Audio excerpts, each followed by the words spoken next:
Government कमला Modi girls college नीम का थाना के पॉलिटिकल साइंस के बीए पार्ट सेकंड के विद्यार्थियों का ऑनलाइन क्लास में स्वागत है। मैं doctor Ajit, assistant professor political science. आज का जो हमारा टॉपिक है वो है गांधी जी का सविनय अवज्ञा आंदोलन। देखिए, सर्वप्रथम हम इसकी कुछ बेसिक बातें देख लेते हैं। जैसे कि ब्रिटिश साम्राज्य के विरुद्ध भारतीय राष्ट्रीय कांग्रेस द्वारा चलाए गए जन आंदोलन में से एक था सविनय अवज्ञा आंदोलन। इसकी शुरुआत 6 अप्रैल 1930 को हुई थी। तो विद्यार्थियों, ये डेट बहुत इम्पोर्टेंट है। इसके उद्देश्य की जहाँ तक बात करें, कुछ विशिष्ट प्रकार के गैर कानूनी कार्य सामूहिक रूप से करके ब्रिटिश सरकार को झुका देना था। ब्रिटिश सरकार ने आंदोलन को दबाने के लिए सख्त कदम उठाए और गांधी जी सहित अनेक कांग्रेसी नेताओं और उनके समर्थकों को जेल में डाल दिया। आंदोलनकारियों और सरकारी सिपाहियों के बीच जगह जगह ज़बरदस्त संघर्ष हुए। इस आंदोलन ने ब्रिटिश सरकार को ये दिखा दिया कि भारत की जनता अब उसकी सत्ता को ठुकराने और उसकी अवज्ञा के लिए कमर कस चुकी है और अब उस पर काबू पाना मुश्किल है। अब हम थोड़ा विस्तृत रूप से इसकी ऐतिहासिक पृष्ठभूमि पर चलते हैं।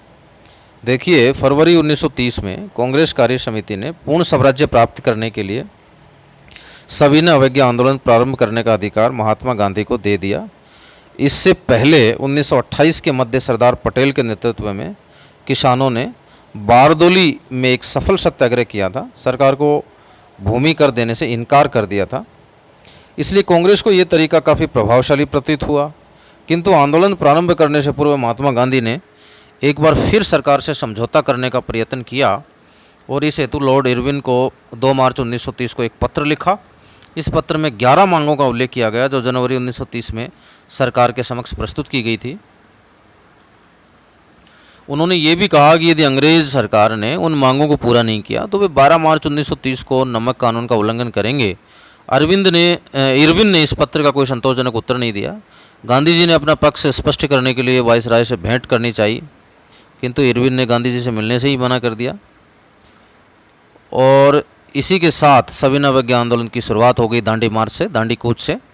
गांधी जी ने अपनी 11 सूत्री मांगों को न माने जाने पर इरविन को एक लेटर लिखा जिसमें उन्होंने कहा, जो उनका बहुत फेमस कोटेशन है बच्चों, जो आपको याद रखना है।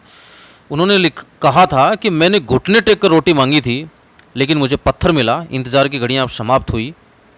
गांधी जी ने कोई कार्य जल्दबाजी में किया नहीं। लाहौर अधिवेशन के बाद गांधी जी ने अपने कार्यकर्ताओं को सत्याग्रह का प्रशिक्षण दिया। 12 मार्च 1930 को गांधी जी ने अपने 79 कार्यकर्ताओं के साथ साबरमती से समुद्र तट पर स्थित दांडी की ओर कूच कर दिया। तो यहाँ एक दो तथ्य और इम्पोर्टेंट है आपके लिए। जैसे कि गांधी जी ने कितने अनुयायियों के साथ दांडी मार्च शुरू किया, तो 79, ये ध्यान रखने वाली बात है।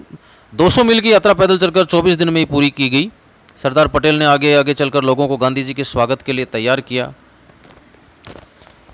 मार्ग में गांधी जी को बलिदान और अहिंसा का उपदेश दिया। गांधी जी ने लोगों में देशभक्ति का असीम उत्साह जो है वो दिख रहा था। 6 अप्रैल 1930 को प्रातःकाल के बाद महात्मा गांधी ने समुद्र तट पर खुद अपने हाथों से नमक बना करके और नमक कानून को भंग कर दिया और यहीं से सविनय अवज्ञा आंदोलन की शुरुआत हुई। अब हम इसके कारणों को देखते हैं। देखिए, पहला कारण रहा कि ब्रिटिश सरकार ने जो नेहरू रिपोर्ट थी उसको अस्वीकृत कर दिया था और भारतीयों को लगा कि अब संघर्ष के अतिरिक्त जो है अन्य कोई मार्ग नहीं बचा है। दूसरा कारण देखते हैं, देश की आर्थिक स्थिति शोचनीय हो चली थी।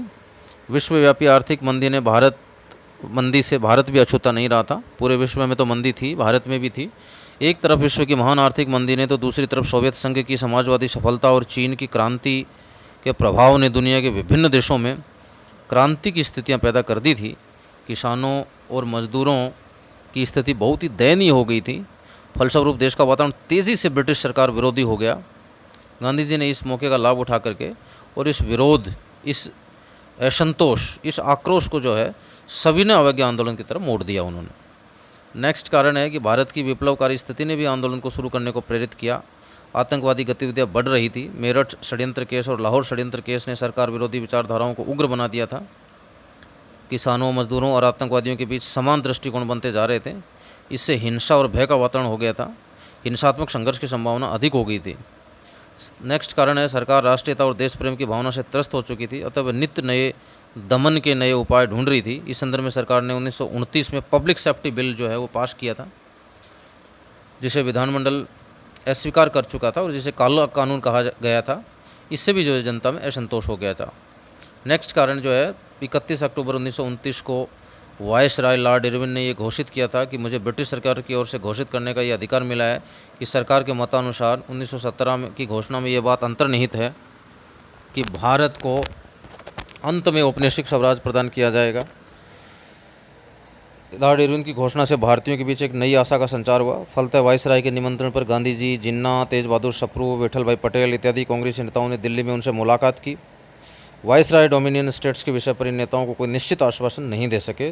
दूसरी ओर ब्रिटिश संसद में इरविन की घोषणा पर भी असंतोष व्यक्त किया गया। इससे भारतीय जनता को घोर निराशा हुई और सरकार के विरुद्ध घृणा की लहर सारे देश में फैल गई, क्योंकि लोगों को लगा कि सरकार जो है भारतीयों के हितों में कुछ करना नहीं चाहती है। नेक्स्ट कारण है उत्तेजनापूर्ण वातावरण में कांग्रेस का अधिवेशन दिसंबर 1929 में लाहौर में हुआ था। अधिवेशन के अध्यक्ष पंडित जवाहरलाल नेहरू थे, जो युवक आंदोलन और उग्र राष्ट्रवाद के प्रतीक थे। इस बीच सरकार ने नेहरू रिपोर्ट को भी स्वीकार नहीं किया था। महात्मा गांधी ने राष्ट्र की नब्ज को पहचान लिया था और यह अनुभव किया कि हिंसात्मक क्रांति को रोकने के लिए सविनय अवज्ञा आंदोलन को अपनाना ही होगा। अतः उन्होंने लाहौर अधिवेशन में प्रस्ताव पेश किया कि भारतीयों का लक्ष्य अब पूर्ण स्वाधीनता है, न कि औपनिवेशिक स्थिति की प्राप्ति, जो गत वर्ष कलकत्ता अधिवेशन में कही गई थी। अब हम इसके महत्व की बात करते हैं। देखिए, महात्मा गांधी जी द्वारा 6 अप्रैल 1930 को दांडी समुद्र तट पर नमक कानून को तोड़ा गया और यहीं से जो है सविनय अवज्ञा आंदोलन की शुरुआत हुई।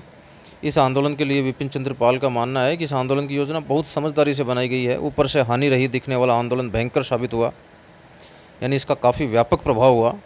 रजनी पामदत्त भी मानते हैं कि गांधी जी की राजनीति बहुत ही कुशल और योग्य राजनीति थी। अपने लक्ष्य और तरीके के निर्धारण में उन्होंने बेहद कुशलता का परिचय दिया था, लेकिन उनकी दृष्टि में ये कुशलता अपने वर्गीय हितों की रक्षा में थी। इस आंदोलन से ये संभावना खत्म हो गई कि मजदूर वर्ग संघर्ष में भाग लेगा। अंत में हम ये कह सकते हैं कि इस आंदोलन की एक प्रमुख विशेषता महिलाओं की भागीदारी थी। हजारों महिलाओं ने घरों से बाहर निकलकर आंदोलन में सक्रिय सहयोग दिया। यहाँ ये उल्लेखनीय है कि मुस्लिम लीग को छोड़ भारत के सभी दलों और सभी वर्गों ने इस आंदोलन का साथ दिया। अब सरकार भी आंदोलन गांधी जी और कांग्रेस के महत्व को समझने लगी। वह समझ गई कि आंदोलन को केवल ताकत के बल पर नहीं दबाया जा सकता, अतः संवैधानिक सुधारों की बात सोची जाने लगी। इसी उद्देश्य से लंदन में प्रथम गोलमेज सम्मेलन हुआ, परंतु कांग्रेस के बहिष्कार के चलते वह असफल रहा। बाध्य होकर सरकार को गांधी जी के साथ समझौता वार्ता करनी पड़ी और फलस्वरूप गांधी इरविन पैक्ट हुआ। धन्यवाद।